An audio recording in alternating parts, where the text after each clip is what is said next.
Bonjour à tous, j'espère que vous allez bien. Bienvenue sur ma chaîne pour les nouveaux et welcome back pour les anciens. Je suis Laetitia, je parle de luxe et de mode, le but étant de démocratiser le luxe et le rendre accessible au plus grand nombre. Si tu es nouveau, si tu passes par là, si tu ne me connais pas, je t'invite à t'abonner.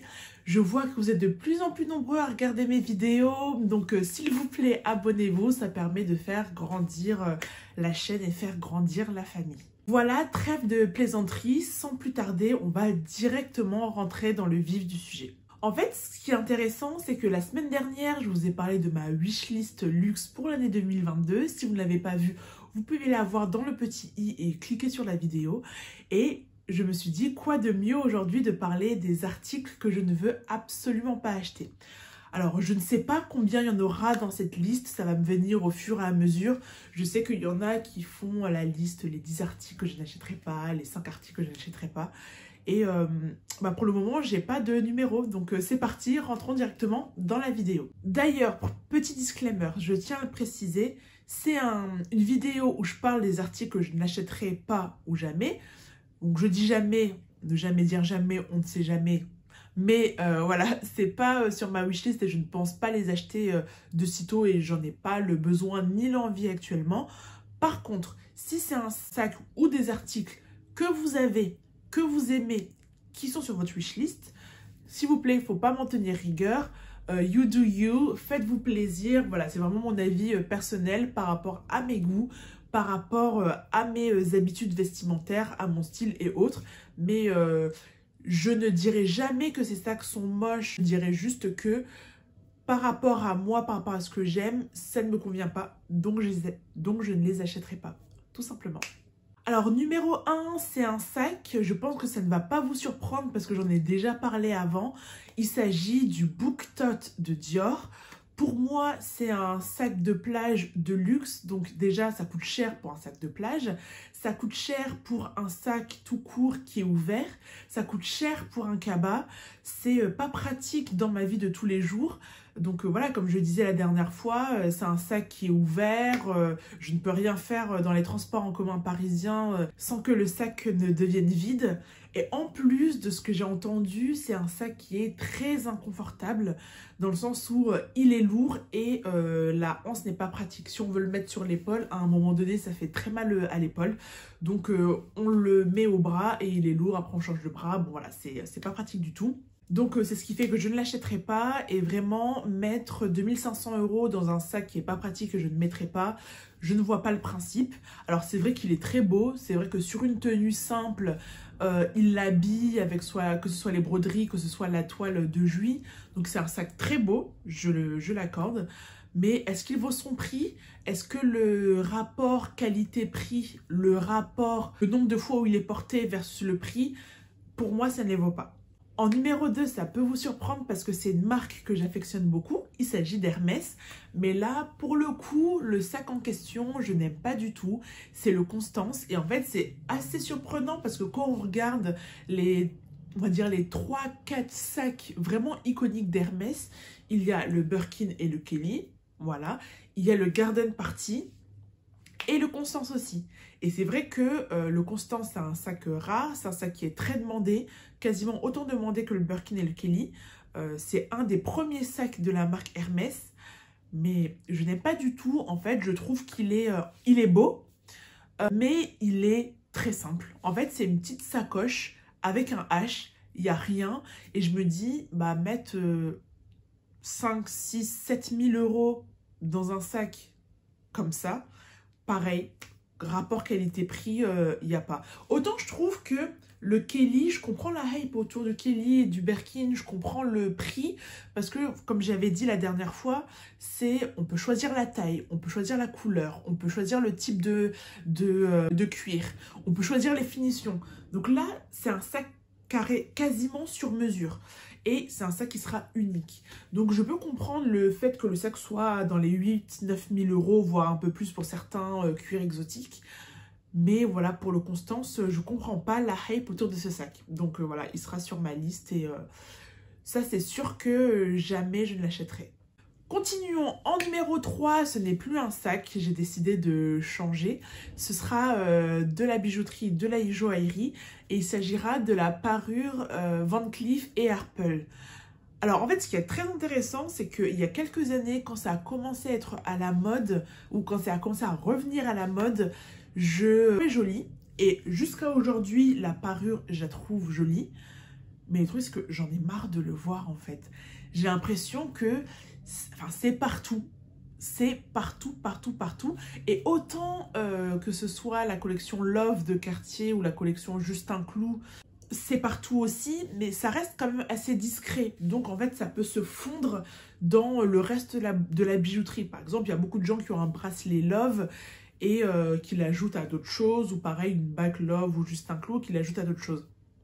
Et donc ça se fond un peu dans la parure, dans tous les bijoux qu'ils ont. Mais la parure Van Cleef & Arpels, en fait, c'est une parure statement. Donc quand on le met, c'est vraiment ça. Et moi, j'en peux plus de le voir. J'ai l'impression de... En fait, ça arrive à un point où, quand je le vois quelque part, ça m'énerve. Ça m'énerve. C'est très beau, hein, mais ça m'énerve. Donc, j'achèterai pas.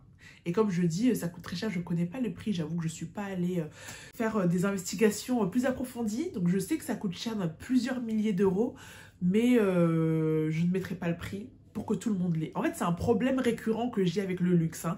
C'est mettre un prix pour que tout le monde l'ait. Et en fait, en réfléchissant, quand je préparais la vidéo, je me suis dit que ça peut être intéressant pour moi. Dites-moi ce que vous en pensez. Mais je pense que je vais faire ça la semaine prochaine. C'est les marques de bijouterie ou de joaillerie qui sont un peu moins connues, mais qui font autant de la qualité. Parce que j'ai l'impression que là, quand on parle de bijouterie ou joaillerie, c'est Van Cleef et Cartier. Mais il y a d'autres marques qui existent. Et donc, je me suis dit, la semaine prochaine, pour changer de thème, je vais faire une liste ou un top des bijoutiers, des joailliers et aussi des pièces de luxe en bijoux qui sont un peu moins connues, qui sont un peu moins mainstream. Je me dis que ça peut être intéressant. Dites-moi ce que vous en pensez en commentaire. Ensuite, continuons. Alors, est-ce que je peux dire une marque? Ouais, je vais mettre la marque en entier. Et c'est Bottega Veneta. Et en fait, c'est bizarre, mais que ce soit les chaussures, que ce soit les sacs, je ne comprends pas la hype. Je ne comprends pas la hype. Donc, le bout carré, ouais, non, moi, j'aime pas. J'aime bien quand le bout est arrondi ou bout pointu. Donc, le bout carré, j'ai eu beaucoup de mal à comprendre. Et ce qui est intéressant, c'est qu'il y a 2 semaines, j'ai acheté une paire de chaussures bout carré, un peu type Bottega Veneta, que j'ai acheté chez ASOS. Donc j'ai mis et en fait j'aime pas. J'aime toujours pas les bouts carrés. Donc au moins je sais que j'ai la confirmation. On ne me verra pas avec des Bottega Veneta bouts carrés de sitôt. Et les sacs, surtout le sac cassette. Je comprends pas ce sac. Clairement, un sac qui coûte quasiment 2000 €. Mais je comprends pas. En fait, quand je vois le sac et la forme un peu matelassée, ça me fait penser au Scooby-Doo à l'époque. Je sais pas si vous faisiez ça, mais quand vous jouiez au Scooby-Doo et il fallait passer au-dessus, en dessous et tout. Donc ça me fait penser à ça et je me dis, voilà, mettre 2000 € ou presque 3 dans un sac Scooby-Doo, non, non, non, ça fait pas partie de mes goals en fait, tout simplement. Continuons ensuite, là je repars sur les sacs, bon j'étais déjà sur les sacs juste un peu avant, c'est les Speedy et Neverfull de Louis Vuitton. En fait, comme vous savez, le monogramme, c'est pas trop mon délire. En dehors du monogramme, c'est le fait de pouvoir reconnaître facilement une marque qui m'énerve. Donc que ce soit le monogramme, que ce soit les logos, que ce soit tout, bon, vous le savez. Je n'aime pas. Et en fait, ce qui est intéressant, c'est que le Speedy et le Neverfull, ils m'ont jamais vraiment embêté, sauf quand je suis partie en Angleterre.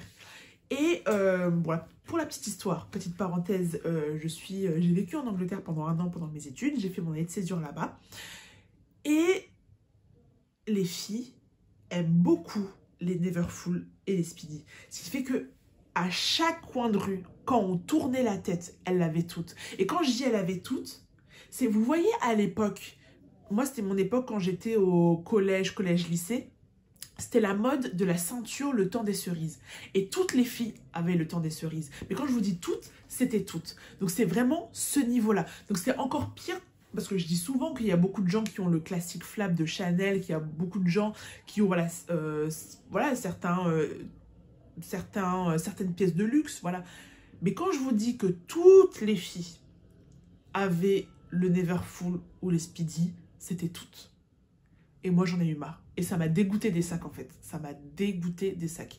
En plus, certes, Louis Vuitton, ils font bien le canvas, ils font bien la toile, ils sont les meilleurs sur le marché. Mais à l'époque, je crois que le Speedy, il y a quelques années, il coûtait 500 €. Vous pouvez l'avoir dans les 500 €. Je ne sais pas combien ça coûte actuellement, mais je sais que l'année dernière, c'était début 2022 ou fin 2021, Louis Vuitton, ils ont fait une hausse de 25% sur leurs pièces en toile. Vous vous rendez compte, 25% de hausse, surtout 25% sur des sacs qui sont quasiment déjà à 1000 €. Enfin, c'est énorme, c'est quasiment 300 €. Non. Surtout que moi, comme je dis souvent, j'aime bien mettre de l'argent dans des belles pièces en cuir. Mettre de l'argent dans de la toile, non, c'est pas mon délire. Donc, ce sont toutes ces choses-là qui font que, voilà, les Neverfull et autres de Louis Vuitton ne m'intéressent pas du tout. Ensuite, pour continuer, il y a les plateformes Versace. Bon là, je vais pas m'attarder sur le sujet parce que j'en ai parlé il y a 3 semaines dans une autre vidéo. Donc voilà, les plateformes Versace, j'ai l'impression que ça fait des pieds de Brads. En plus, non, c'est moche. Mais voilà, si vous voulez savoir ce que j'en pense plus en profondeur, j'en ai parlé il y a 3 semaines dans une autre vidéo. Allez-y, mais je n'aime pas du tout, du tout, du tout. Et pour terminer, ce sera un sac que... En fait, non, il y en aura deux. Il y en aura deux. Et les deux, ce sont des sacs Chanel. Ce sont les Chanel 22. Comme je dis, pour moi, c'est un sac JD Sports. En fait, c'est pas un sac... C'est pas un sac, en fait. C'est pas un sac qu'on va mettre. Pour moi, c'est un sac où on met nos habits de sport. Vous voyez, à l'époque, les sacs... Je sais pas si vous aviez eu ça, mais moi, j'avais ça. C'était les sacs... On ouvrait, on mettait les habits de sport pour aller en cours et après on tirait pour fermer et on mettait sur l'épaule comme ça. C'est pour ça que je dis les sacs JD Sports. C'est un peu la vibe, mais non, c'est pas du tout. Et en plus, ça coûte cher, j'aime pas, ça n'a aucune forme. Comme vous savez, j'aime bien les sacs rigides. Donc, ouais, non, ce sac, jamais, jamais, jamais, jamais. Là, pour le coup, jamais. Tout à l'heure, j'ai dit, il faut jamais dire jamais, mais là, pour le coup, ce sera jamais. Et pour terminer, le dernier sac, donc toujours un Chanel, c'est le sac The Heart Bag, le sac cœur. J'oublie son nom officiel. Est-ce que c'est le sac cœur, son nom officiel? En tout cas, vous voyez, le sac qui fait un cœur. Déjà, c'est pas pratique parce qu'on ne peut pas mettre grand-chose dedans.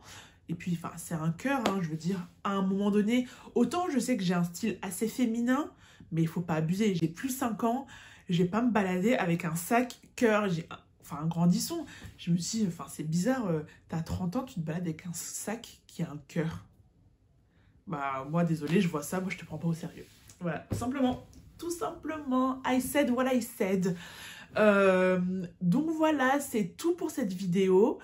Au début, je pensais que j'aurais pas grand-chose à dire, mais au final, j'ai quand même des choses à dire. Hein. J'ai mon avis sur les sacs que je n'achèterai jamais. Comme j'ai dit, ne jamais dire jamais, mais pour le coup, je pense être assez sûre de mes opinions et assez sûre de mes choix. Donc voilà, dites-moi en commentaire ce que vous n'achèterez jamais. En tout cas, les articles de luxe que vous n'achèterez jamais. Et sinon, n'hésitez pas à liker, à commenter, à partager, à vous abonner. Et moi, je vous dis à très bientôt pour une prochaine vidéo. À plus, au revoir.